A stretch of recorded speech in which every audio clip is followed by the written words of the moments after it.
los constantes apagones que tienen a diario por elevados precios.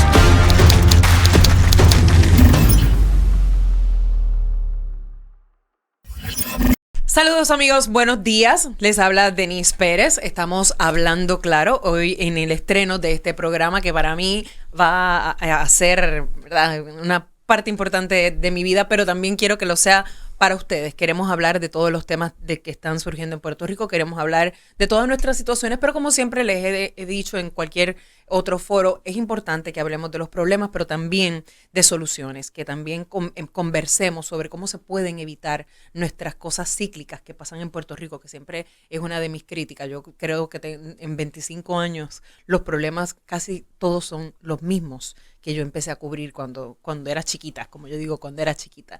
Hoy tenemos tenemos un momento, una disyuntiva complicada, que es que mañana es uno de los días que el gobernador quizás menos pensó o menos querría tener en su vida. Mañana se declaran culpables los primos del gobernador, Walter Pierluisi y Eduardo Pierluisi.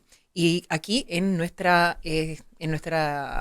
en Magic tenemos hoy al licenciado Juan Mazzini Jr., que es un ex fiscal federal. Buenos días, gracias por estar con nosotros. Buenos días, Denise, a los Radio Escucha y muchas felicidades en este nuevo programa que tiene. Muchísimas gracias. También tenemos al licenciado Hugo Rodríguez, con quien quiero hablar del impacto político que va a tener esto, porque por más que el gobernador ha tratado, ¿verdad?, de decir que no pasa nada, que no debe tener ningún impacto en él, la realidad es otra. La realidad es que la cercanía es demasiada, si bien se negó en un principio.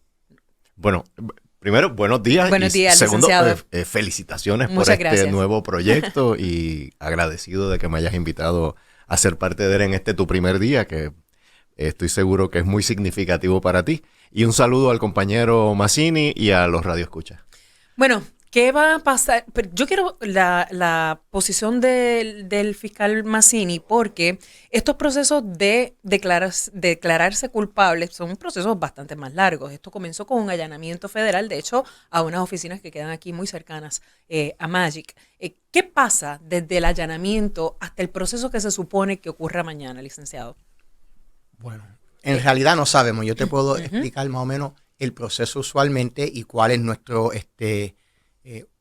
lo que estimamos que fue lo que pasó. O sea, esta obviamente una investigación. Al momento que hacen un registro de allanamiento las autoridades federales, primero que nada, para que los radioescuchas entiendan, el registro de allanamiento se tiene que dar por una autorización judicial.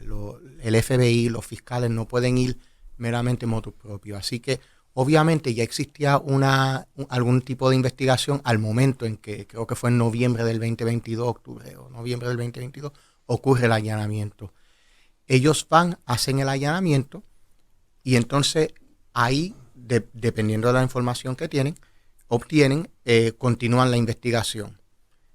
Hay que partir de la premisa, ya que va a haber una declaración de culpabilidad, se anuncia una declaración de culpabilidad, que al ocurrir eso, los abogados de las personas que se van a declarar culpables, en algún momento contactaron entonces al gobierno federal y hubo algún tipo de comunicación, porque el tema de una information, que en realidad es como una querella, que firma solamente la Fiscalía Federal, es un tipo de acusación y se procede, es como una acusación del gran jurado, lo único que le evita al gobierno tener que ir ante el gran jurado. Claro, pero en el momento del allanamiento que ocurrió aquí muy cerca, ese momento significa que un juez determinó que había causa suficiente como para meterse en la oficina de los Pierluisi, ¿correcto? Cuando un juez emite una orden de registro y allanamiento, básicamente hay two prongs, ¿no?, como dicen en inglés.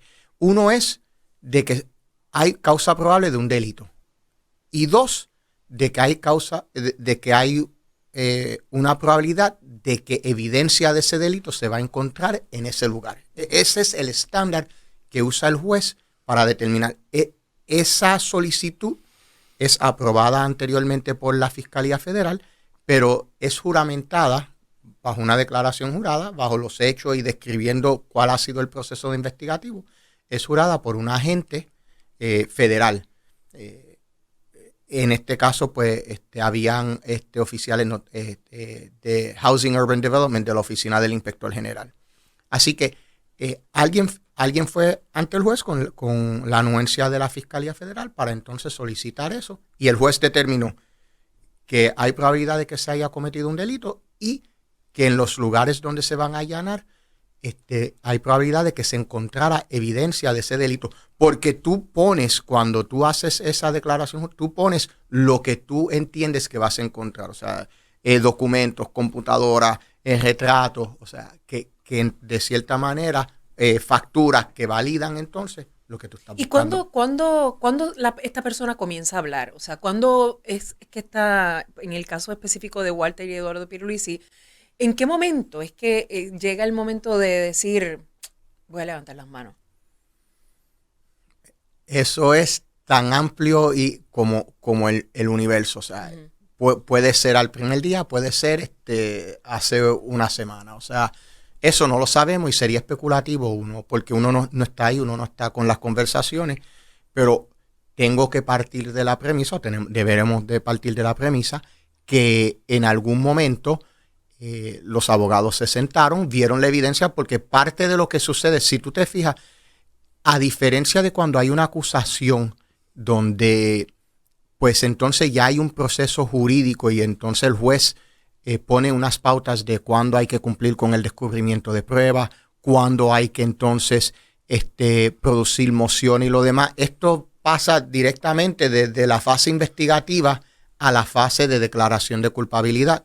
De hecho, una de las cosas que tiene que suceder cuando vayan al tribunal mañana es la juez va a cerciorarse de que la persona que se declara culpable por information renuncia a su derecho a ser acusado por el gran jurado, porque en realidad es una vía más expedita, pero la persona tiene derecho a una acusación por el gran jurado y le pregunta. Así que en ese sentido, cuando empiezan con las conversaciones, uno tiene, y ahora que van a una declaración, en algún momento el gobierno le tiene que haber provisto algún tipo de información, de descubrimiento de pruebas. Esto es lo que tenemos, y ahí entonces empiezan las conversaciones de negociación para si se declara culpable o no. Tengo Hugo, licenciado Rodríguez, yo le digo Hugo, y así te vas a quedar, Hugo. Bueno, eso de licenciado es para, vaya, como yo le dije aquí a uno de los muchachos, eso es para la corte, me puedes decir Hugo, olvídate. Bueno, pues estamos hablando claro, así que vamos a hablar con Hugo.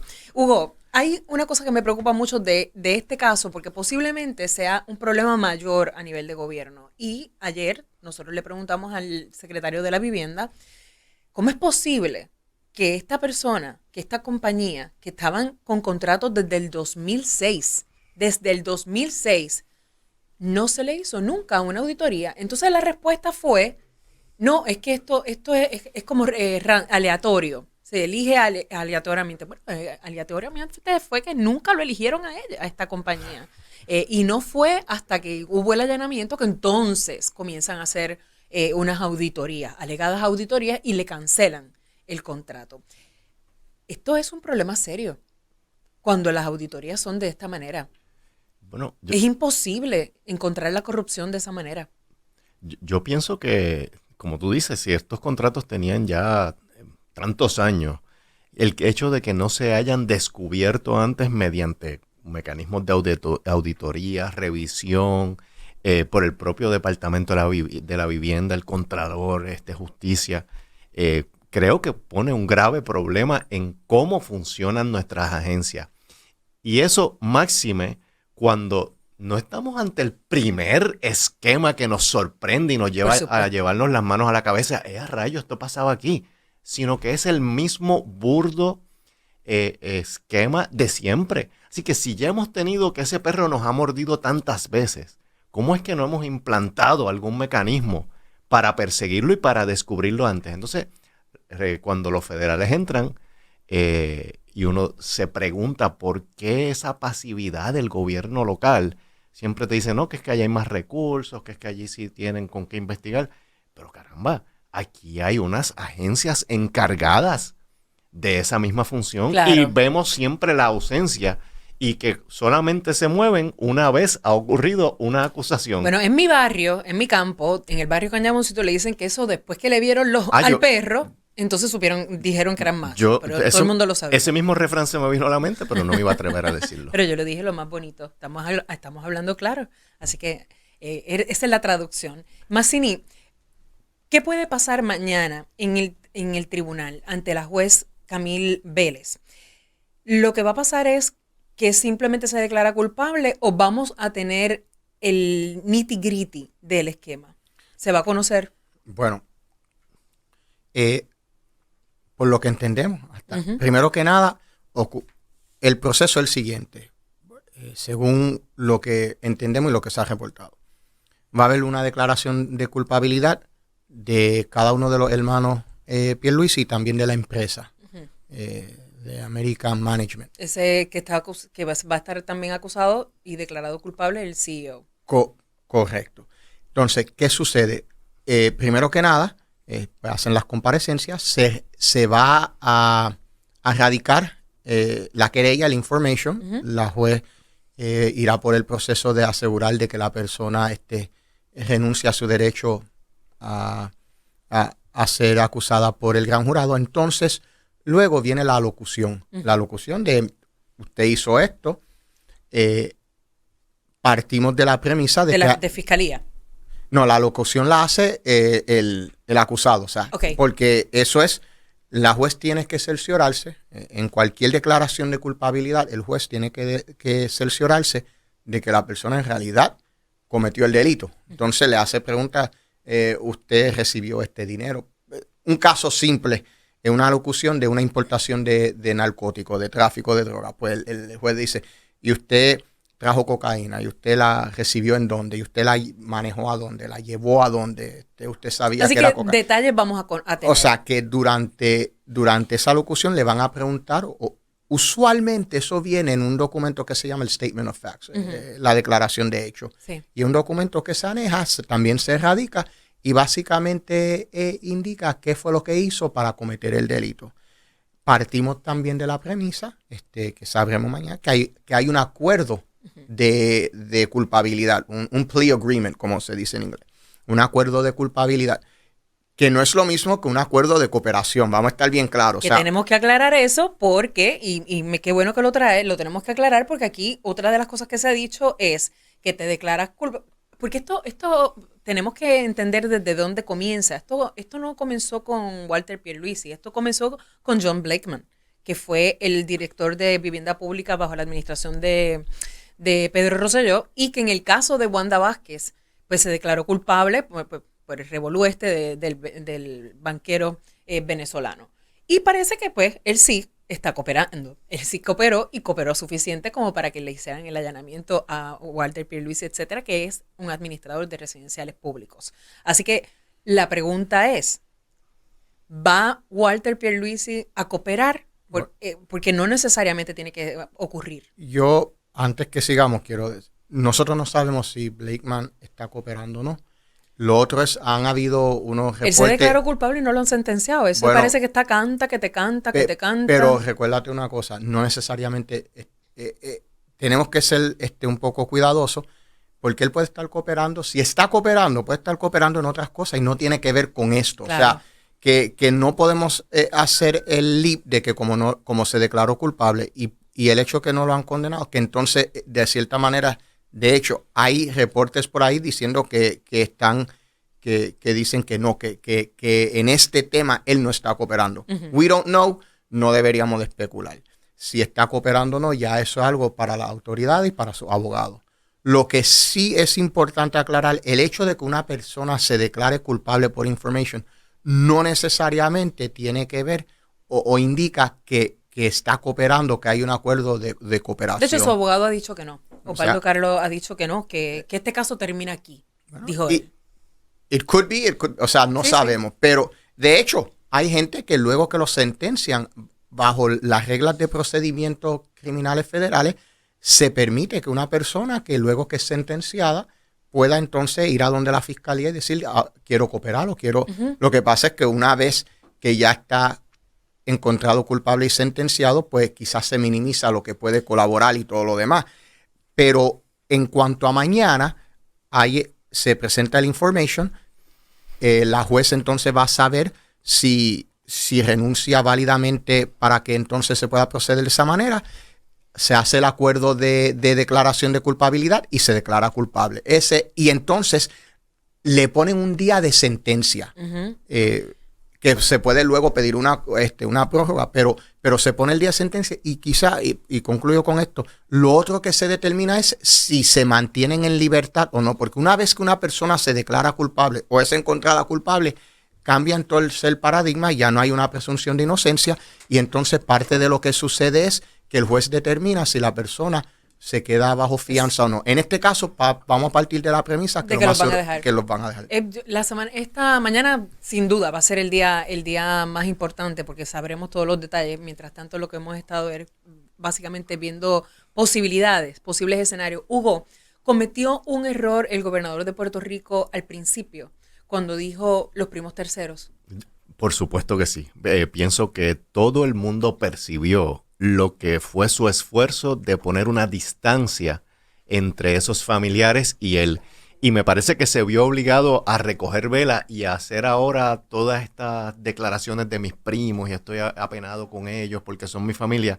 Porque los medios le sacaron casi inmediatamente que quiso poner ese distanciamiento, toda la cercanía que había, incluyendo que habían sido colaboradores muy estrechos de la campaña del gobernador.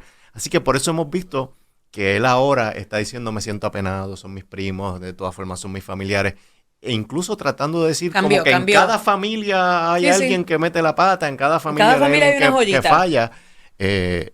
Pero sí, sin duda alguna, y creo que eso va a tener su repercusión porque el tema de la corrupción, no meramente por este caso, sino porque este caso es uno más en la trayectoria desgraciada, triste que hemos tenido en este país, que hemos visto demasiados uno tras otro, hemos visto demasiados alcaldes, hemos visto funcionarios, hemos visto ahora a los primos del gobernador. Sí, y lo vamos a seguir hablando porque también, y eso es para el próximo programa, el gobernador en su momento, de hecho, hizo campaña diciendo que sus familiares no iban a tener contrato con el gobierno. Así es. Eso, ¿verdad? Esa es una de las premisas que todavía no hemos discutido, pero que vamos a tener la oportunidad de discutir. Yo les doy las gracias a ambos por haber estado conmigo en esta primera edición de Hablando Claro y a toda la gente, a todos los Magic Lovers que nos escuchan de camino al trabajo, en su carro, a través de la aplicación o donde quiera que usted esté. Si nos está escuchando, gracias por su sintonía. Yo regreso el próximo miércoles a las 7 de la mañana.